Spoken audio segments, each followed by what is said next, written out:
ដើមសូមញោមចុច Subscribe ដើម្បីទទួលបានធម្មទាននិងការអប់រំចិត្ត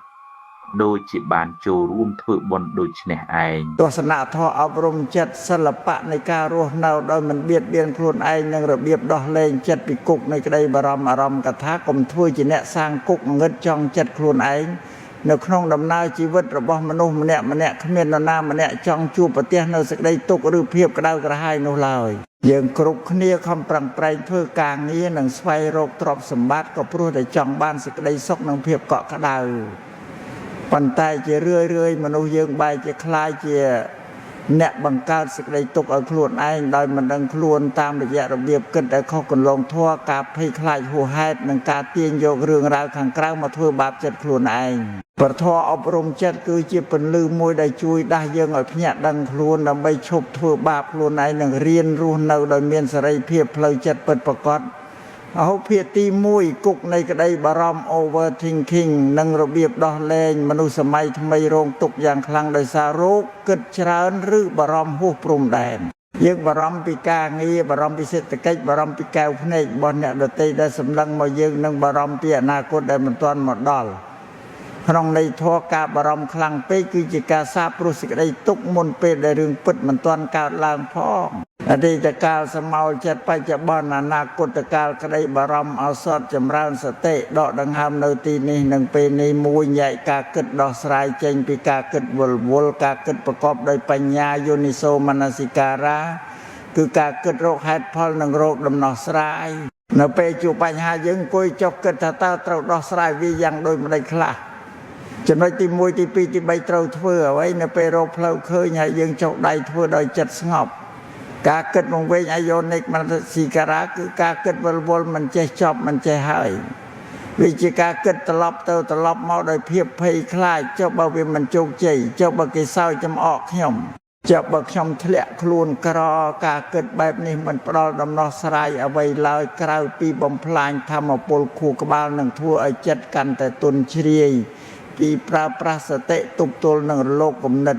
នៅពេលដែលចិត្តចាប់ផ្ដើមគិតវែងឆ្ងាយរហូតដល់ក្តៅក្រហាយចូលប្រើសតិដឹងខ្លួនទាន់ពេលរួចនិយាយប្រាប់ខ្លួនឯងថាឈប់សិននៅគ្រាន់តែជាគំនិតបណ្ដោះអាសន្នវាមិនទាន់ជាការពិតឡើយទេចូលទាញចិត្តដែលកំពុងហោះហើរនោះត្រឡប់មកផ្ដោតលើការដកដង្ហើមចូលវែងនិងដកដង្ហើមចេញយឺតវិញការធ្វើបែបនេះគឺជារបៀបកាត់ផ្តាច់ចរន្តអគ្គិសនីនៃក្តីបារម្ភមិនឲ្យឆេះរាលដាលតទៅទៀតភាគទី2ធម៌សន្តោសនិងសិល្បៈនៃការឈប់ប្រៀបធៀបឬគល់មួយទៀតនៃសេចក្តីទុក្ខរបស់មនុស្សគឺការប្រៀបធៀបជីវិតខ្លួនឯងទៅនឹងជីវិតអ្នកដទៃនៅក្នុងសម័យដែលមានប្រព័ន្ធសង្គមមនុស្សម្នាក់តែងតែបង្ហាញតែរូបភាពស្អាតភាពជោគជ័យនិងជីវិតដ៏ស៊ីវិល័យរបស់ពួកគេនៅពេលយើងមើលឃើញរូបភាពទាំងនោះចិត្តរបស់យើងងាយនឹងកើតអ៊ីសាចិត្តចំណែននឹងមានអារម្មណ៍តូចចិត្តនិងវាសនារបស់ខ្លួនឯងទស្សនៈអប់រំចិត្តដើម្បីកម្ចាត់ការប្រៀបធៀបរឿងរ៉ាវនៅពីក្រោយរូបភាពត្រូវយល់ថាអ្វីដែលគេបង្ហាញគ្រាន់តែជាទំព័រដ៏ល្អបំផុតមួយទំព័រនៃជីវិតគេប៉ុណ្ណោះនៅពីក្រោយរូបភាពដ៏ស្អាតស្អំគ្រប់គ្នាសិតតែមានសម្ពាធមានទឹកភ្នែកនិងមានបញ្ហាដែលត្រូវដោះស្រាយរៀងខ្លួនគ្រាន់តែគេមិនបានបង្ហាញឲ្យយើងឃើញដូច្នេះការយកជីវិតពិតរបស់យើងទៅប្រៀបធៀបនឹងល្ខោនឆាករបស់គេគឺជារឿងមិនត្រឹមត្រូវឡើយអំណាចនៃសណ្ដោសធម៌សន្ទុតិសណ្ដោគឺការចេះរីករាយនឹងស្កប់ស្កល់នឹងអ្វីដែលខ្លួនកំពុងមាន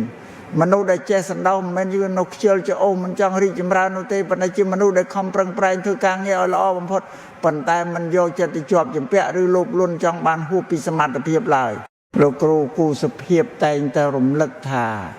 អ្នកមានបំផុត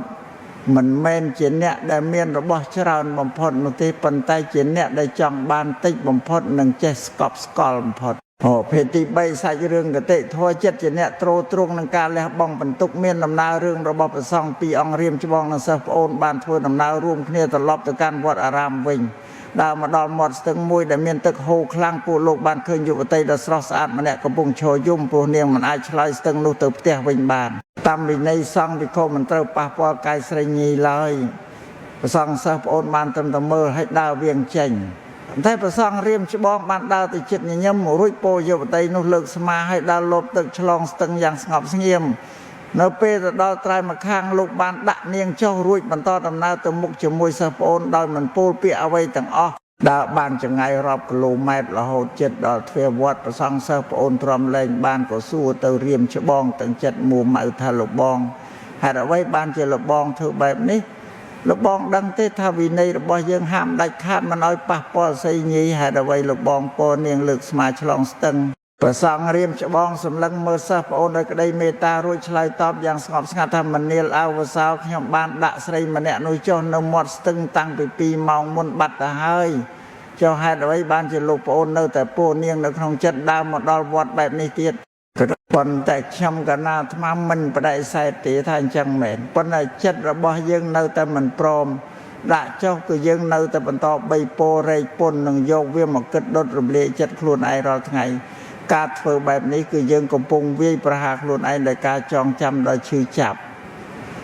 បើចង់បានសេចក្តីសុខត្រូវរៀនធ្វើដោយប្រសង់រៀមច្បងគឺធ្វើភារកិច្ចដោយចិត្តមេត្តារួចហើយចេះរៀនលះបង់និងដាក់ចុះពាក្យទី4គោលការណ៍កម្មផលកម្លាំងចិត្តសម្រាប់ការសាងសេចក្តីល្អ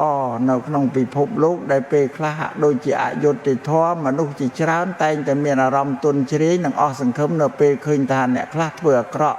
តែបែរជាបានផលល្អមានលុយកាក់មានឋានៈរីឯយើងខំប្រឹងធ្វើល្អស្មោះត្រង់តែបែរជាជួបតែរឿងលំបាកភាពខកបំណងបែបនេះអាចធ្វើឲ្យយើងបាត់បង់ជំនឿចិត្តក្នុងការសាងសេចក្តីល្អ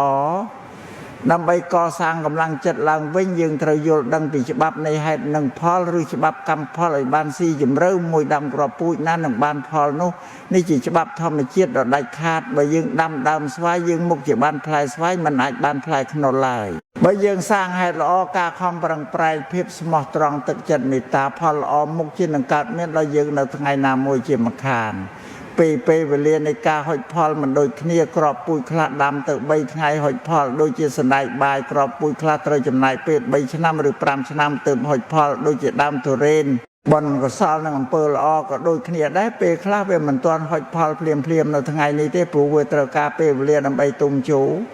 បីបុណ្យគឺជាខែការពារចិត្តទោះបីជាលទ្ធផលខាងក្រៅមិនទាន់មកដល់ប៉ុន្តែនៅគណៈដែលយើងកំពុងធ្វើអំពើល្អចិត្តរបស់យើងបានស្អាតនិងមានសេចក្តីសុខភ្លាមរួចជាស្រេចទៅហើយមនុស្សដែលធ្វើអាក្រក់ទោះបីជាគេមានសម្ភារៈប្រើប្រាស់ពេញដៃក៏ចិត្តរបស់គេតែងតែភ័យខ្លាចតានតឹងនិងគ្មានសន្តិភាពខាងក្នុងពិតប្រាកដឡើយភាពបញ្ចប់ចូលរស់នៅដោយចិត្តត្រជាក់និងមានតម្លៃជីវិតរបស់មនុស្សយើងម្នាក់មិនខុសពីការធ្វើដំណើរឆ្លងកាត់មហាសមុទ្រដ៏ធំធេងនោះឡើយយើងមិនអាចហាមឃាត់មិនឲ្យរលកឬខ្យល់ព្យុះកើតឡើងបានទេប៉ុន្តែយើងអាចរៀនធ្វើជាអ្នកបើកបរទូកដោយចំណានម្នាក់បានពន្លឺពធនិងទស្សនៈអប់រំចិត្តមិនមែនជួយឲ្យយើងលែងជួបបញ្ហានោះទេប៉ុន្តែវាជួយឲ្យយើងមានចិត្តរឹងមាំដើម្បីញញឹមទទួលយកគ្រប់បញ្ហាចូលរំលឹកខ្លួនឯងជារៀងរាល់ថ្ងៃរៀនញញឹមឲ្យបានច្រើននិងខឹងឲ្យបានតិចរៀនដឹងគុណចំពោះរាល់រឿងរ៉ាវដែលបានចូលមកក្នុងជីវិតរៀនអភ័យទោសឲ្យលឿននិងទម្លាក់ក្តីបារម្ភចោលឲ្យឆាប់នៅពេលដែលចិត្តរបស់អ្នកមិនជាប់ជំពាក់ចិត្តរបស់អ្នកនឹងស្រាលប្រៀបដូចជាសត្វបក្សីដែលហោះហើរនៅលើមេឃដ៏ធំល្វឹងល្វើយដោយភាពស្ងប់ស្ងាត់សេរីភាពនិងសុភមង្គលដ៏ពិតប្រាកដ